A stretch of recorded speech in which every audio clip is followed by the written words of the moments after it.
UP में mafia के लिए एक ही मैसेज है, या तो सरेंडर करो या फिर कार्रवाई के लिए तैयार रहो। गाजीपुर में मुख्तार अंसारी गैंग पर मिडनाइट स्ट्राइक करते हुए पुलिस ने कई ठिकानों पर छापेमारी की, दर्जनों संदिग्धों को हिरासत में लिया और अवैध हथियार बरामद किए। सवाल यह है कि क्या इस ऑपरेशन के बाद पूरी तरह खत्म हो जाएगा मुख्तार गैंग का नेटवर्क, या फिर अपराध की ये जड़ें फिर सिर उठाने की कोशिश करेंगी। देखिए रिपोर्ट।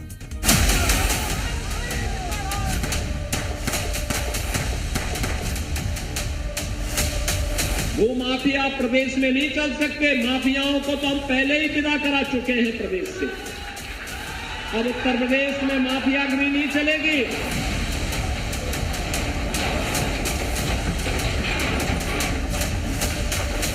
माफिया मिट्टी में मिल चुके हैं और फिर कोई माफिया बनने का प्रयास करेगा तो मिट्टी में मिलने की तैयारी भी करे।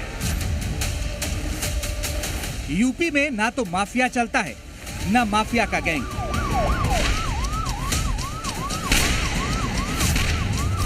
ये योगी एक नहीं कई बार बता और समझा भी चुके हैं। अतीक हो या फिर मुख्तार, योगी राज में हर माफिया या तो मिट्टी में मिला दिए गए या खुद सिधार गए, और जो उनके गुर्गे माफियागिरी को फिर से उठाने की शुरुआत करते हैं, उनका हिसाब योगी फोर्स कर देती है।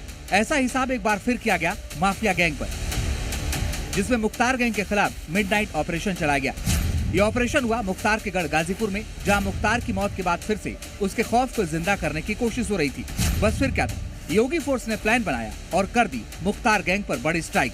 गाजीपुर पुलिस के द्वारा ऑपरेशन वज्र चलाया गया। वहां से लगभग 24 लोगों को, 2 दर्जन लोगों को अभी तक हिरासत में लेकर उनसे पूछताछ की जा रही है। विभिन्न जनपदों में हमारी टीमें इस समय गई हैं ताकि उनको भी हम लोग पूछताछ के लिए ला सकें।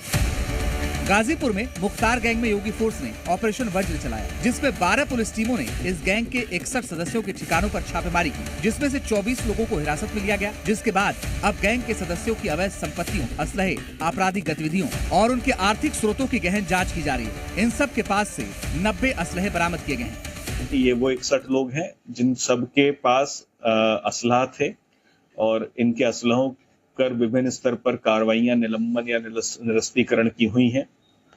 तो एक एक असला, कुल 90 असला इन 61 शस्त्रधारियों के खिलाफ पास थे। पुलिस के मुताबिक ये गैंग माहौल बिगाड़ने की कोशिश कर रहा था, लेकिन उससे पहले योगी फोर्स ने बड़ी स्ट्राइक कर दी। मुख्तार के जिस गैंग के खिलाफ योगी फोर्स ने एक्शन लिया, उसका नाम IS 191 गैंग है, जो कि मुख्तार का अंतर्राज्यीय गैंग है। ये एक संगठित क्रिमिनल गैंग है जो पूर्वांचल में सक्रिय था, लेकिन इसके सदस्य दूसरे राज्यों जैसे झारखंड, दिल्ली और पंजाब में भी काम करते हैं। इनका मुख्य काम रंगदारी, हत्या, अपहरण, कब्जा और अवैध हथियारों का था। मुख्तार के गुर्गों पर तो स्ट्राइक की गई, लेकिन बड़ी छापेमारी मुख्तार की पत्नी अफशा अंसारी की तलाश में की गई।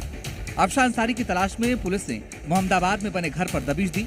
इस दौरान सांसद अफजाल के घर पर भी पुलिस पहुंची और उनके बड़े भाई पूर्व विधायक सिकतुल्लाह अंसारी से भी पूछताछ की गई। अफशा अंसारी, जो कि हमारी वांछित इनामिया है इस समय 50,000 की, उसके विषय में हमारी टीमें गई थी और मुख्तार अंसारी के परिजनों से गहनता से इसमें पूछताछ की गई है। योगी सरकार की नीति अपराध और अपराधियों के लिए साफ है, 0 टॉलरेंस के तहत एक्शन।